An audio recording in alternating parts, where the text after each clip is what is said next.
It's 4 o'clock. Okay, we'll get started. Namo tassa bhagavato arahato samma sambuddhassa. Namo tassa bhagavato arahato samma sambuddhassa. Namo tassa bhagavato arahato samma sambuddhassa.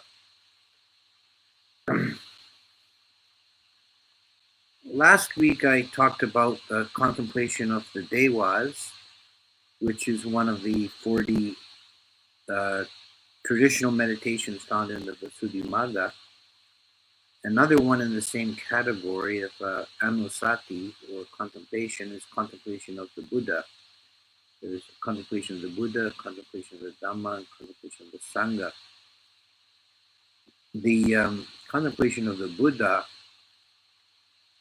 is particularly powerful contemplation, and it's a bit more concrete than the other ones because you have a definite figure to relate to.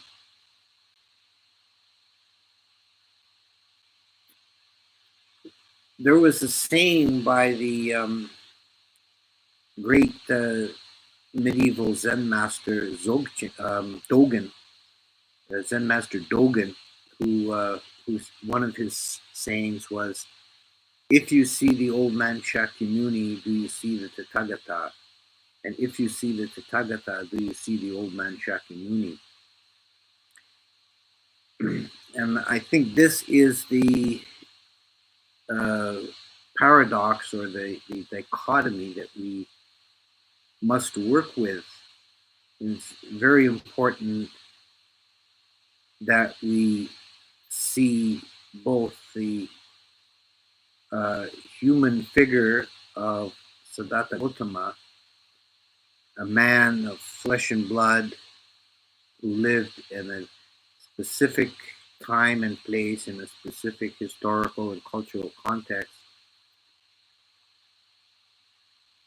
And we also see the Tathagata, the awakened one, the one who had transcended conditionality, the pure expression of Buddha mind.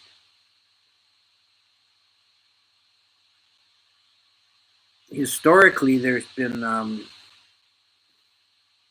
tendency in medieval India of losing sight of the old man Shakyamuni. There was an increasing tendency to deify the Buddha, to exaggerate his super normal aspects and downplay or disregard his humanity. And in modern times, there is a tendency to go to the opposite extreme. Many modern commentators, writers attempt to rationalize, so to speak, the biography of the Buddha and downplay or disregard altogether anything of transcendental significance. Both of these tendencies miss the most amazing and illuminating point of contemplation, which is we have, in the case of the Buddha Gautama, we have a human being who shared with us all the frailty and messiness of a human existence, but transcended all of that and realized the ultimate state that any being is capable of, a complete penetration into the unconditioned. And this is really the wonderful thing about the about the Buddha, that he represents an actual human being who reached perfection, that possibility is existent for a human being. This is something very marvelous and wonderful. It's not a case of some unknowable, unreachable deity that produced the divine revelation. It's the case of a human being who, through his own supreme effort, penetrated into ultimate reality. So, with those remarks by way of preface, the practice of Buddha Nusati, as described in the Visuddhimagga, is to carry through a set of contemplation on the attributes of the Buddha. And there's a specific list of attributes that some of you may be familiar with. The Pali chant is very commonly done, one of the most common chants. It begins in Tipi So. And it is a recitation of the attributes of the Buddha, the Dhamma, and the Sangha. So the first part of that chant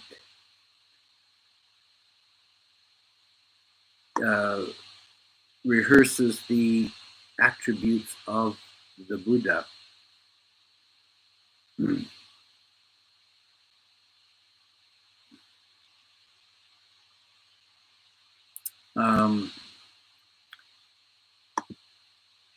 The chant is Itipiso Bhagawa Arahang Sama Sambuddho Vijja Charana Sampano Sugato Loka Vidu Anutaro Parisa Dhamma Sarati Satta Deva Manusa Nang Buddho Bhagawa.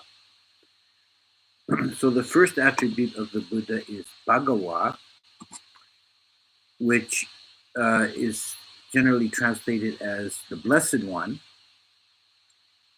And Bhagawa or similar cognate words are often used to this day in India to address a venerable or holy person. This Bhagawan is a common title for gurus and so forth. Bhagawa as blessed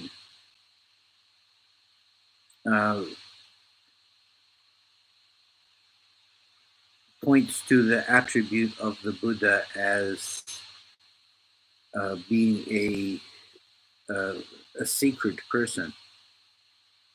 By transcending conditionality and realizing the unconditioned, he experienced and manifested the highest state possible for a human being. So this is the definition of holiness, of being sacred. It also has another meaning that's perhaps a bit more hidden, and this is the sense of being blessed by another. Every Buddha began his bodhisattva career by making an aspiration before a living Buddha. In the case of Gautama Buddha, this was many aeons ago in the presence of a Dipankara Buddha. This is the understanding of the Bodhisattva vow in Theravada. It means something somewhat different than it does in Mahayana. In Theravada, Bodhisattva vow is taken by an individual to aspire to the state of a fully enlightened Buddha,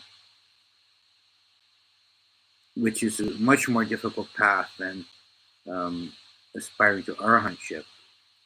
It takes many, many lifetimes to become a fully enlightened Buddha.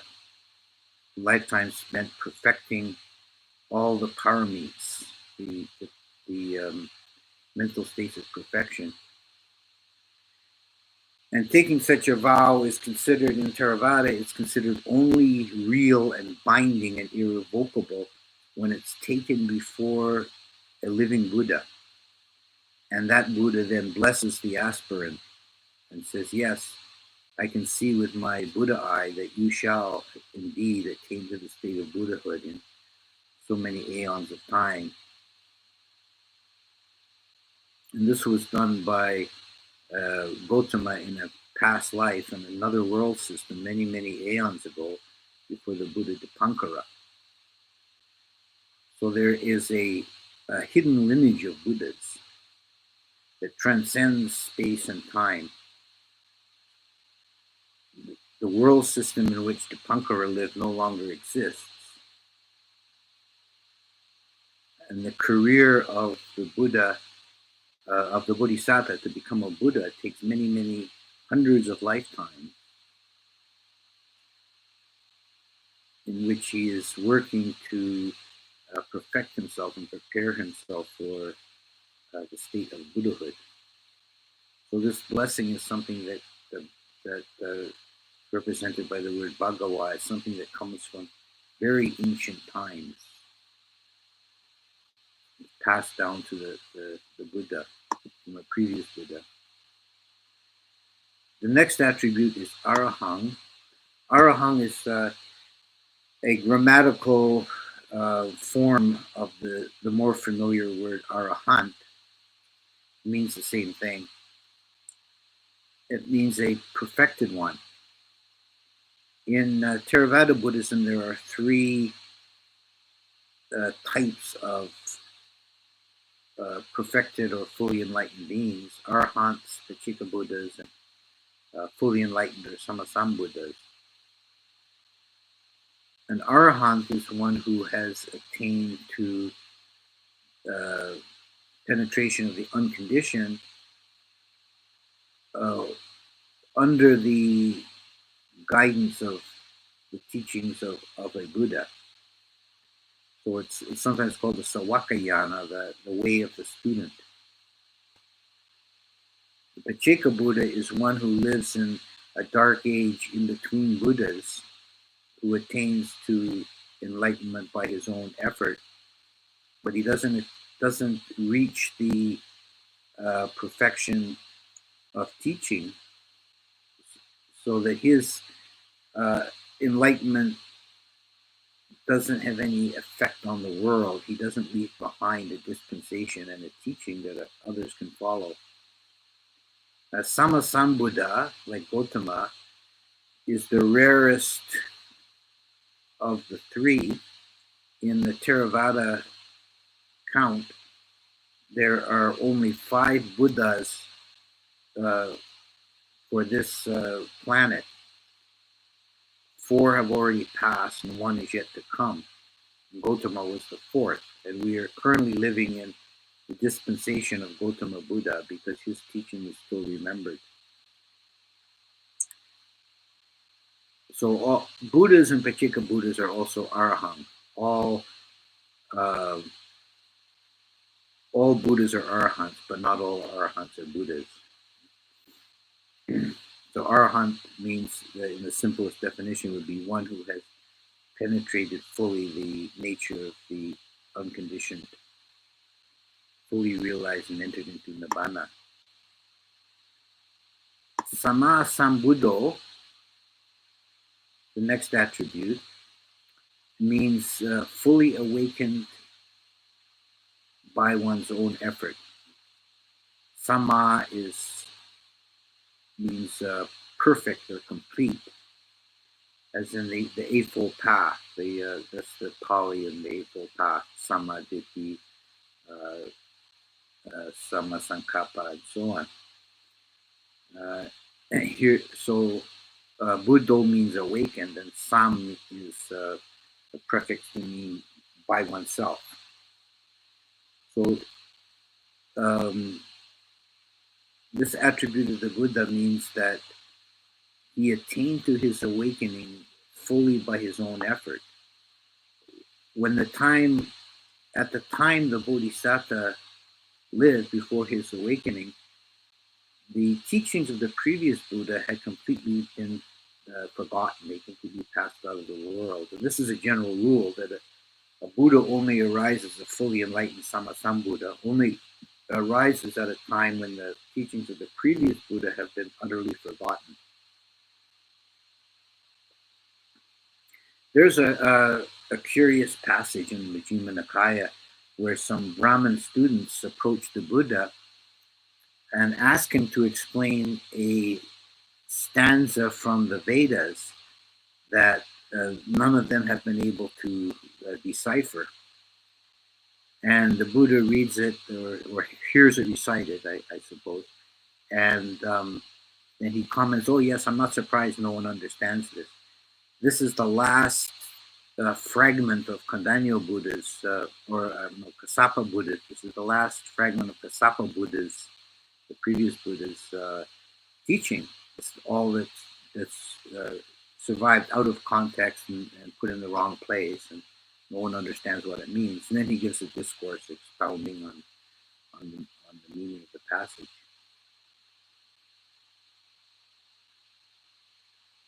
So a Sammasambuddha, one who is fully awakened by his own efforts. Vijja Charana Sampano, perfect in knowledge and conduct. Vijja is knowledge, to be distinguished from Panya, which is wisdom. Vijja is knowledge. Charana is conduct. It literally means a way of walking.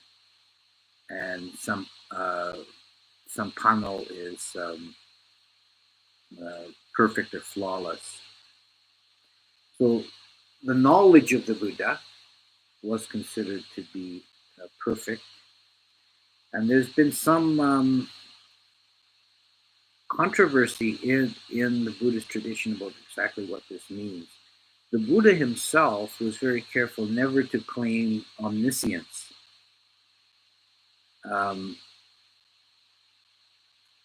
But his followers after him were in later times were quite happy to do so on his behalf. The commentarial tradition settled on a formula that says that the Buddha was not omniscient in the sense of knowing all things at all times, but he was omniscient in the sense of being able to know any specific fact or detail that he turned his mind to. And they give the example of the number of fish in the Ganges. If he ever decided he needed to know that, he could put his mind to it and realize the correct answer. Now this is a kind of sophistry and word games that the commentaries are often quite fond of. Now we don't. There's no need for us to go that far, and in fact, it's a kind of a pointless speculation. It is actually quite pointless. There's a passage in the sutta that lists one of the things as unknowable, and will only lead to madness and vexation if you try and figure it out. It is the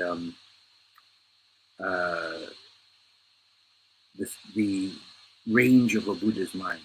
There's no possible way for an unenlightened person to know the range of a Buddha's mind. The Buddha's knowledge, Vijja, was perfect in the sense of his completely understanding the nature of the conditioned and the unconditioned. Whether he knew the number of fish in the Ganges or not is trivial, it's unimportant relative to understanding birth, death, rebirth, karma, and the way to escape from samsara, the way to realize the unconditioned. Vijja also is used in the context of the Tivijja, the three supreme knowledges of the Buddha, which is also another example, linguistically, it's another example of the Buddha playing with language. because this is the T-Widya is equivalent to the Sanskrit, or it's cognate to it, not exactly the same, but it's cognate to the Sanskrit of the three Vedas, Triveda. So the Buddha's, which was considered to be the sine qua non of spiritual teaching at the Buddha's time, were the Vedas, and the Buddha had his own three knowledges. These are given as penetrations into reality that he attained,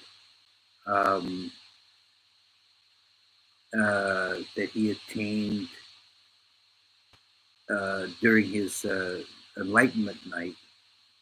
The first watch of the night, he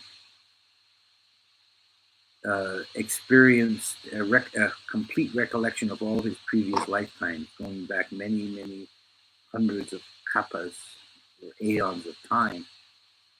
So he had a complete understanding of his own place in the cycle, his own personal history. This is like a mundane psychoanalysis taken to the ultimate extreme. A complete picture of his own being, depth of his own being by penetration of his reality. In the second watch of the night, this personal knowledge became generalized, and he gained understanding of the law of karma and the way all beings are affected by rising and falling to the different classes of existence. And he saw beings coming and going, dying and being reborn here and there in the different realms of existence. So the personal knowledge now became general. And in the third watch of the night, the third and highest knowledge was the knowledge of the destruction of the asavas, which means the root defilement. So his being was utterly purified. Every dark place, every shadow, every impulse of desire or aversion was completely annihilated, burned away in the illumination of complete understanding.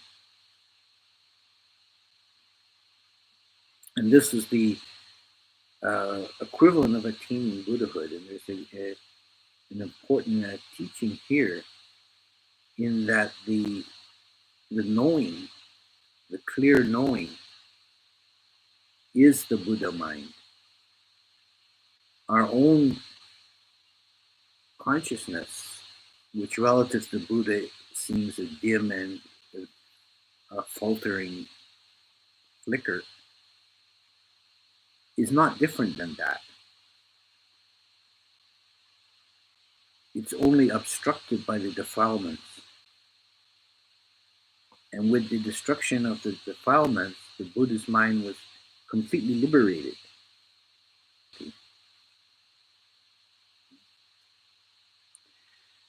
So perfect in knowledge, perfect in conduct.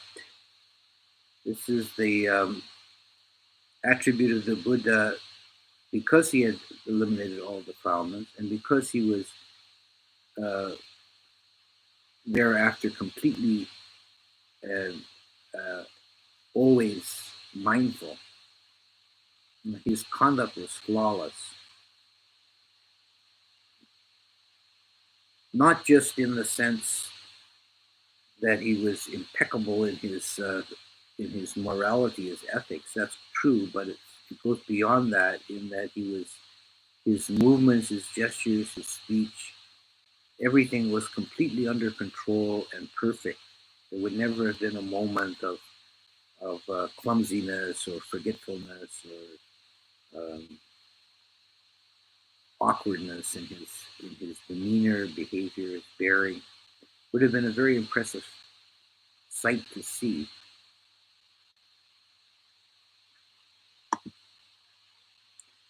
Sugato. This is one that's often used in the Pali Canon as an epithet of the Buddha. It's been translated as the welfare, which is a really awkward phrase. It's kind of just a literal translation. Bhikkhu Bodhi translates it as the fortunate one, which is quite good. Um, it means one who has gone well or arrived well, and it's related to the word sugati, which means a fortunate rebirth. So that one who has been born well or come into a good place is a sugati, and the Buddha is of that ilk, sugato.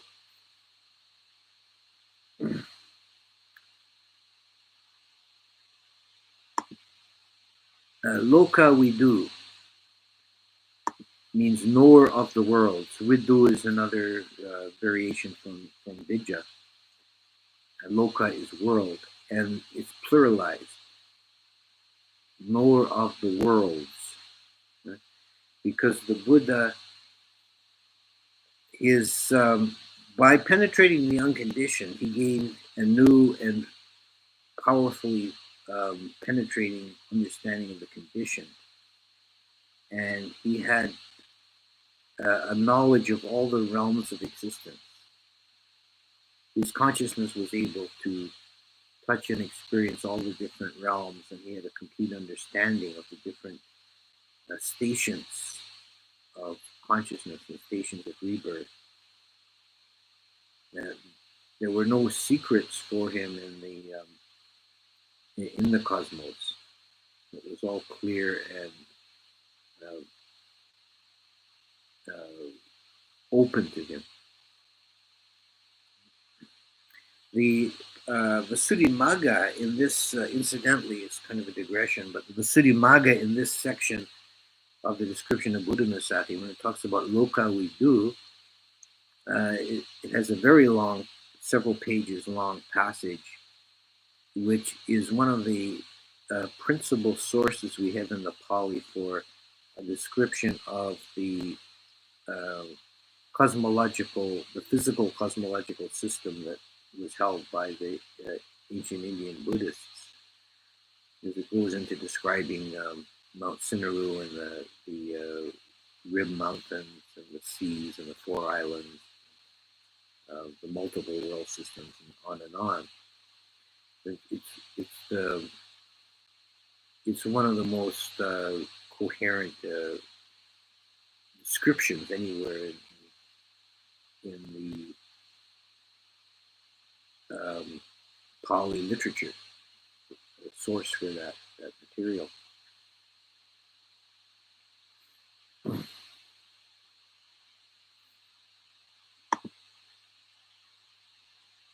Anuttaro Parisa Dhammasarati, unsurpassed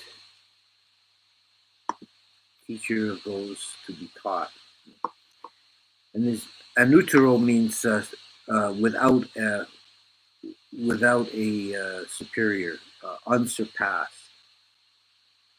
And the rest of the phrase is taken from military language of charioteers and the training of horses. Dhamma, which is different than Dhamma, it's hard D. There's no, in the Roman alphabet, there's no H. It's a single D. That means an animal like a horse or an elephant that is untrained, is not yet taught, but is in the process like a process of being trained. Sarati is a charioteer or a horse trainer. Pariso is a person. So the students of the Buddha are being likened in this this image to a horse or an elephant that's being trained for royal service, which is a metaphor that's used elsewhere in the canon. There's a a sutta that talks about training the mind in meditation, like an elephant trainer trains an elephant for royal service in the army by tying it to a stake. And the stake is the object of meditation, and the chain is mindfulness. And at first, the elephant will rage around and struggle against the chain, what the mind does when we first try and bring discipline to the mind. And then it slowly calms down and paces around the stake. And then finally it lays down peacefully beside the stake, and at that point the trainer can take off the chain. And these represent stages in the development of the mind in meditation. Don't forget that Siddhartha Gautama was born into the Kshatriya, or warrior caste. So his early life experience was training in military arts, archery and horsemanship, and sword fighting, and so on. And these images often are used as metaphors in his teaching, something that relates to his personal experience. So this is the old man Shakyamuni, the human side of the Buddha. He had a human context. He was a nobleman, a warrior in his youth, and he had that life experience, and that's what he built on, and became, and it shows through his teaching at times. Teacher, and it's a curious, it's a relatively rare word outside of the context of the Buddha. So sometimes it's rendered in English as the teacher, because it's generally only used to refer to the Buddha as the supreme teacher, teacher of gods and men, Dewa Manusa Nang, or gods and humans. Dewas are those spiritual beings of higher vibrational rate, frequency, beings of light that we spoke about last week. The Buddha was actually a teacher of these beings. That there are several incidents recorded in the sutta where he taught individual dewas, including Saka, the king of the Tawatimsa gods. And actually, Saka attained to the state of stream winner, or Sotapanna, during the lifetime of the Buddha, because of the Buddha's teachings.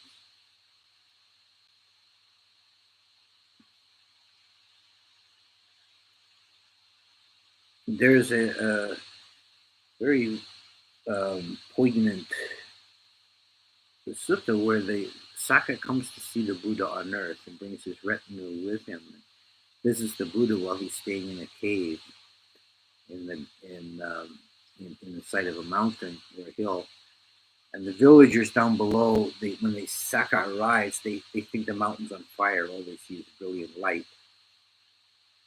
Because humans can't see dewas unless they're spiritually developed, but they can sometimes perceive them as brilliant light.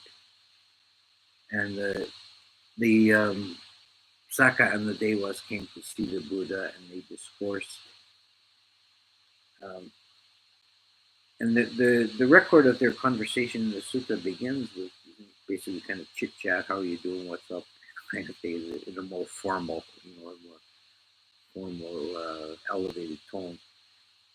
And then they get into speaking about Dhamma, and the Buddha's teaching Saka, and Saka attains to stream entry at that as a result of that teaching.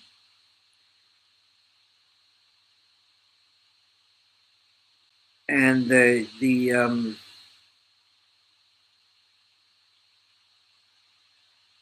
story, as it's extrapolated in the commentary, is that during that discourse, Saka died and was immediately reborn as the new Saka.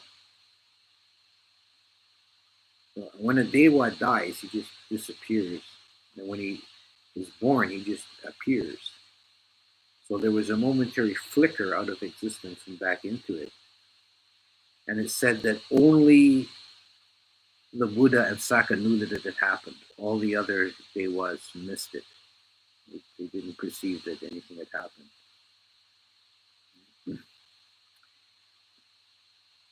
The most important incident of the Buddha teaching the Dewas is the rainy season, the wasa that he spent the entire rainy season in Tawatingsa heaven. And there's a very long description of the episode in Tawatingsa in two steps. His first step, his foot rested on Ugandara mountain, and the second step, he reached the peak of Mount Sinaru. And the commentary says that this he just walked in an ordinary way, but the mountains bowed down before his feet. And this is given as the highest meaning of one of the 32 marks of the Buddha is he walks with a level tread. So it means something more than just flat feet.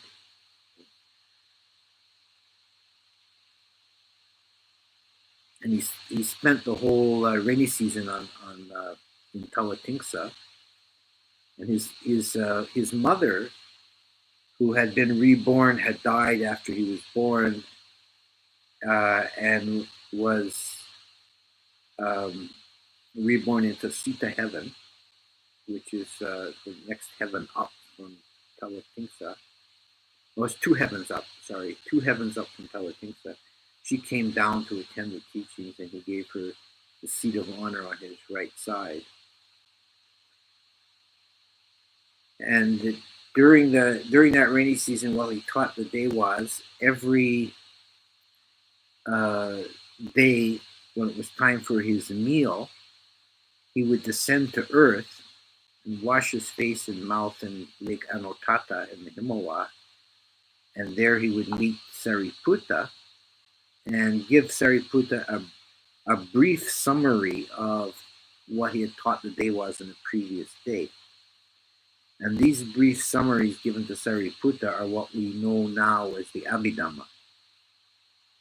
So the Abhidhamma that we have, according to this story, is just a fragmentary synopsis of the teaching the Buddha gave to the Dewas over the course of the 3 months of the rainy season. And he didn't interrupt his teaching during these sojourns on earth. He created a Nimitta Buddha, an image like a phantom or a illusionary Buddha that continued the teaching while he was on earth taking his meal. Then he would ascend back to Tawatingsa and take over and continue the teaching. So that's the Buddha teaching the Dewas, and he also taught the Brahmas. There's a sutta where he goes to one of the Brahma realms to teach Baka, the Brahma, one of the Mahabrahmas, because he had an ancient connection from a past life, when Baka was a human being, a yogi, a guru, and the previous birth of the Bodhisattva was his student. And he was very respectful and loved his teacher. And now he saw with his mind, with his Buddha eye, he saw that Baka, his ancient teacher, had taken a high rebirth in the Brahma realm, but had gone astray and fallen into false views. So he went up to the Brahma world and taught Brahma. And of course, the other half of this epithet, Manusanang, he was teacher of humans. And this is, of course, from our perspective, the most important thing that he taught so widely in human circles in India. And the remarkable thing is he taught all kinds of people. He taught everyone from kings all the way down to lower castes and outcasts, chandalas,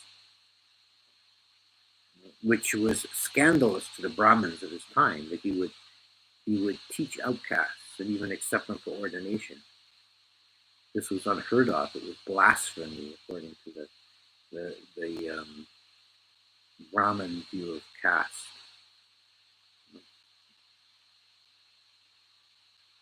He taught men. He taught women. He taught the young and the old, and he had a remarkable ability to pitch his teaching the right tone and the right metaphors and the right content for the audience.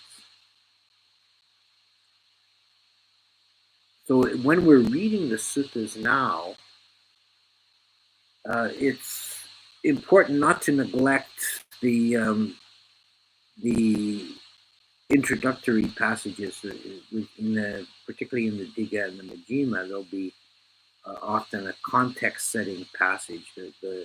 We'll say that the Blessed One was traveling with a sangha of bhikkhus, and he taught at Varanasi before a crowd of lay people, or he taught the bhikkhus, or he spoke before the king, or whatever it might be. And this sets a context, and we can see that the teachings are pitched to a certain set of circumstances, and particular kinds of human types, human individuals. Because all humans share many things. We're all subject to birth, death, sickness, and death. We all have the First Noble Truth. But the individual expressions of that are quite different depending on nation and caste and gender and age and many other distinguishing characteristics.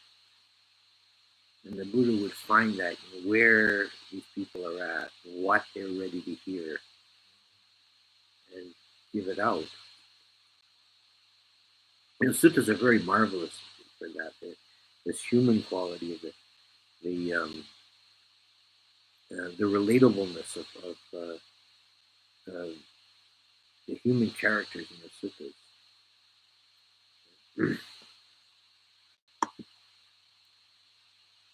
And then the last two attributes are somewhat repetitious of previous. There's Buddho and Bhagava. It ends with Bhagava. We've already spoke about that. But Buddho is awakened. This is a noun participle from the verb buddhati, to wake up. The one who is awakened is a Buddha. It's kind of a historical curiosity that we always refer to him now in modern times, in Western languages anyway, as the Buddha. And as an epithet title, it's seldom used to refer to him in the Pali Canon.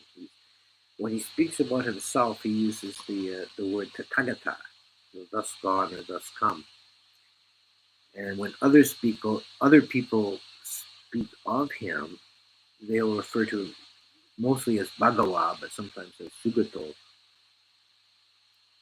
And Buddha in the Pali literature is very seldom used as an individual title of Gautama, but it's used as a type name or a class name for these beings, the Buddhas of beginningless time, all the Buddhas, the type of the enlightened being. That means awakened, which is uh, what the Buddhist experience was. This is another curiosity of language that modern language that we mostly speak about the Buddha's enlightenment, which is a curious choice. It doesn't really correspond well to anything in the Pali. When that experience is spoken of, um, it's either uh, Bodhi, which is another form of Buddha, the awakening of the Bodhi experience, or Vimutti, liberation. So awakening and liberation. Um, in Thai tradition, forest tradition, this uh, word Buddho is frequently used as a mantra for meditation. So Bu on the in-breath, Do on the out-breath. A very common form of meditation that is found in the Thai forest tradition as an anchor for the breath. And this returns us this idea of awakening. It returns us to a point I made earlier that the Buddha mind is something that is not different than our own intrinsic consciousness, our own chitta, but it's just not darkened. It's not concealed by the defilements. It's like the unenlightened mind, the ordinary person they're not awake, they're dreaming or they're asleep. They're sleepwalking through existence. And uh, Bodhi is the awakening. And a complete Bodhi, Samasambodhi, is the experience of a Buddhahood.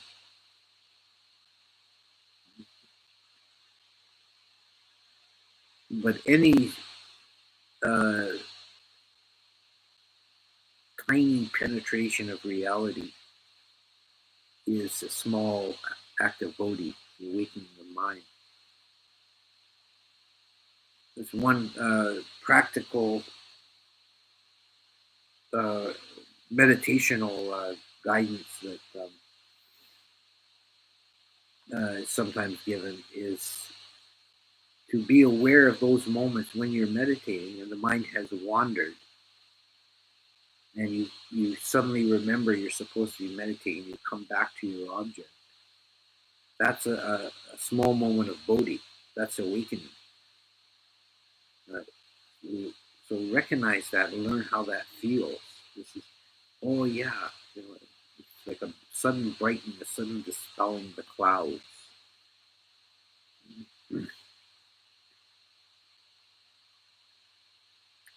So these are the attributes of the Buddha, and you can find that list in many places. As I said, it's in the Visuddhimagga, um, and the chant is very commonly done. So you can find this list all over the place. One way of doing this meditation, want to contemplate the Buddha as a aspirational meditation, is to sit in front of a shrine with a Buddha image and use that Buddha image as a starting point, as a beginning, to begin opening this contemplation of the attributes of the Buddha, you know, and try and elevate your mind imaginatively into the state of full awakening. What would it be like to be fully fully awakened? And how can we touch even a secondhand image of that with our mind? And the closer we get to that, the brighter we feel, the more energized, the happier. It's very joyful to contemplate the Buddha. This is the greatest, most wonderful thing that ever happened on planet Earth, that someone had penetrated to ultimate reality and dispelled all the delusions and he was compassionate enough to uh, spend the rest of his life wandering and teaching. He didn't have to do that, remember. His first inclination after becoming fully awakened was to remain sitting under the Bodhi tree, enjoying the bliss of enlightenment. Brahma Sahampati came down and begged him on bended knee to teach uh, the Dhamma out of compassion for all those beings who were perishing for lack of the Dhamma. There are those beings in the world with little dust in their eyes who are perishing for lack of the Dhamma. So out of compassion, the Buddha got up and started walking, and he never really stopped. He continued to teach for 45 years, and we have a wonderful, wonderful record, mostly thanks to his disciple Ananda. We have this wonderful record of his discourses that still survives to the present day. The most remarkable record of spiritual teachings from any teacher at any time. So I'll conclude my formal remarks there, and if you have any, I'll stay on for a while, as long as you like, and if you have any questions, put them in the chat, and we'll continue.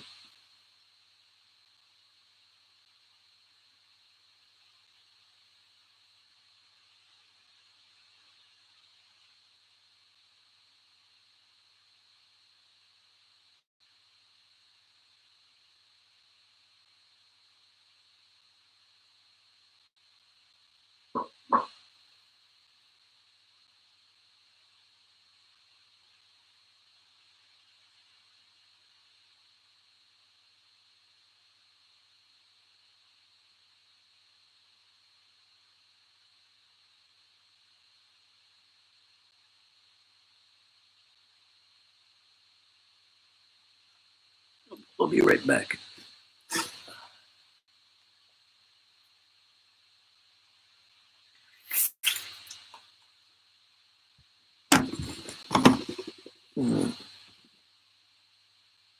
That might improve the image a little bit. I closed the blind.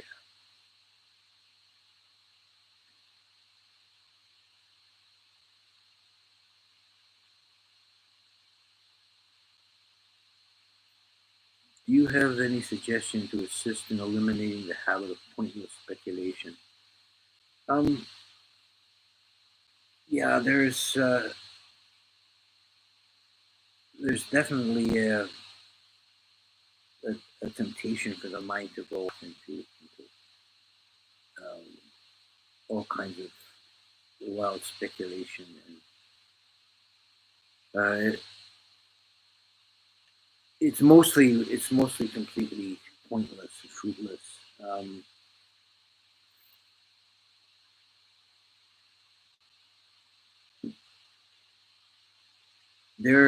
There's a section of Sudhimagga that talks about different character types and different situations that are suitable for them for meditation, and it talks about someone who has a dull and sluggish mind. They do well if they're sitting in a hut in a high place with a view, like in the top of a mountain. Whereas someone whose mind tends to wander into all kind of odd speculation, they're better off in a dark cave, so they don't have anything to stimulate the mind. So as part of it is, what we feed into the mind, garbage in, garbage out.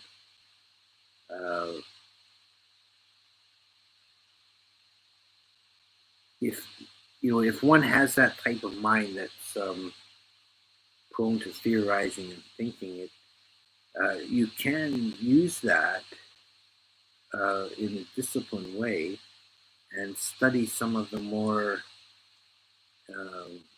detailed kind of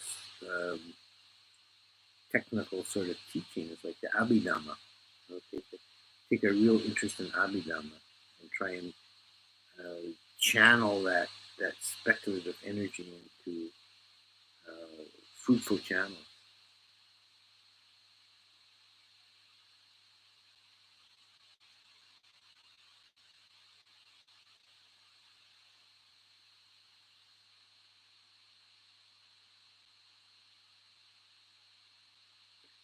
Here's one I missed. Did the Buddha teach in all of the different Dewa realms at one time or another? Um, I think so. It's said that he visited all the different realms. Um, there's no recorded details of his teaching uh, in other than the Tawatingsa realm, but he and also to Dewas on Earth and the Brahma realm. Um, so I would think he probably did, although we don't have details of that. A grammatical question: are all the terms describing qualities within this text nouns, or some are nouns, some are adjectives?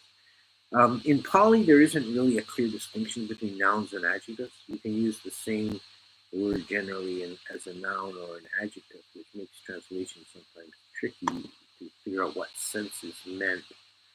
Um, I think generally in this particular list, we would think of them more as nouns. But there's really in Pali, they're not distinguished. Nouns and adjectives are not really distinguished.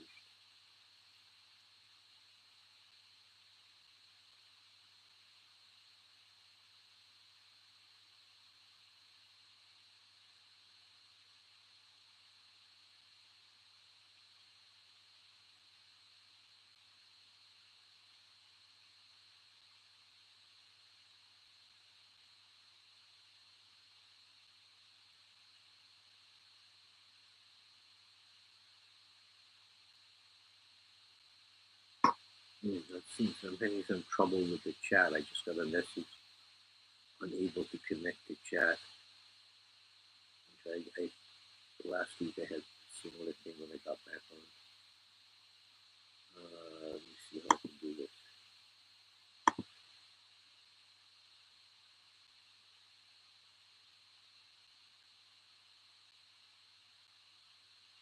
Okay, yeah, I'm back on.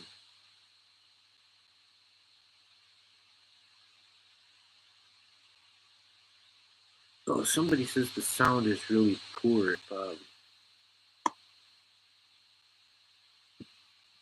don't know if that's everybody's experience.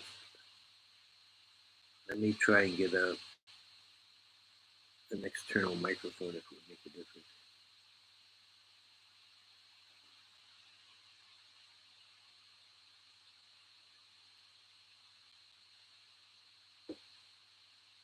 Well, other people are saying the sound quality is good. Okay.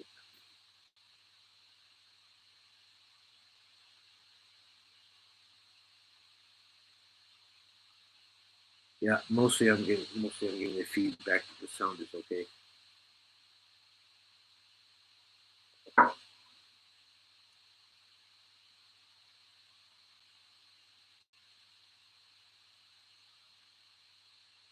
Maybe because I'm too far in Montreal.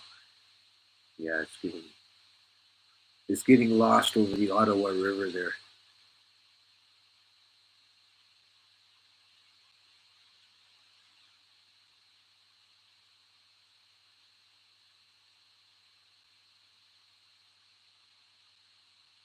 All the hot air from Parliament is dispersing the signal.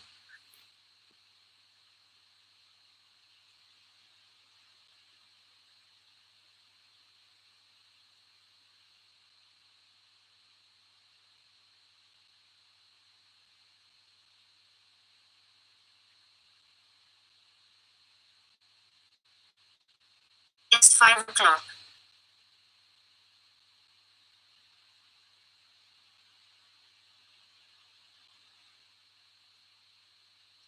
Have you heard the Sinhala Navagunagata? Yeah, I have heard it. I'm not real familiar with it.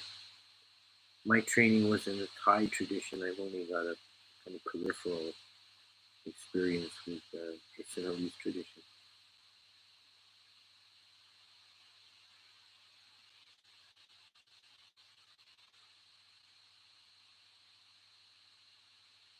Navaguna would be the nine qualities, which is what we spoke about, the attributes of the Buddha.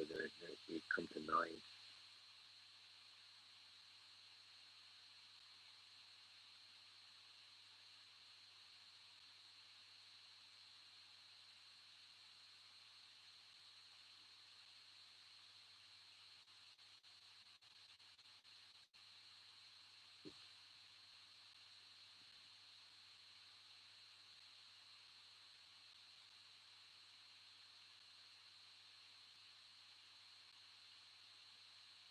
Yeah, I think it's saying that her sound is bad there. She's in Birkin. Yeah, I'm on satellite here, so I would think if there's an issue, it would be from this end. But most people are saying they can hear it fine. Maybe some people are having difficulty, so I don't know what that would be.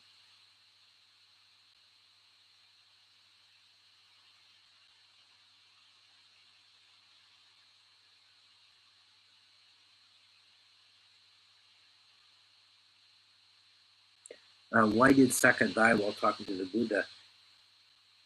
Simply because of the expiration of his time. His karma had run out. That's karma that made him Saka. But because he'd been such um, a good disciple of the Buddha and actually attained to stream entry, he made new excellent karma. So when he died, he was immediately reborn as the new Saka. And nobody even realized it had happened except for him and the Buddha. That's why that's actually why it says that's why he went to speak to the Buddha, because he had seen the 5 signs and he knew that his time was running out. He was soon going to die, so he wanted to have a Dhamma teaching from the Buddha at the end.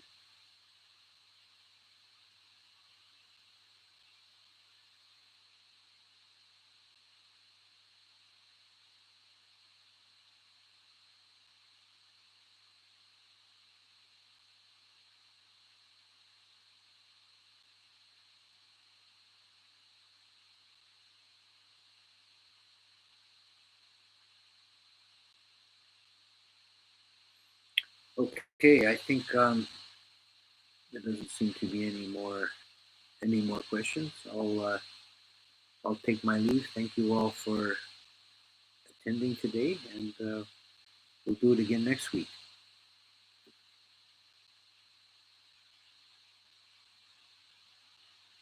Okay. Goodbye, all.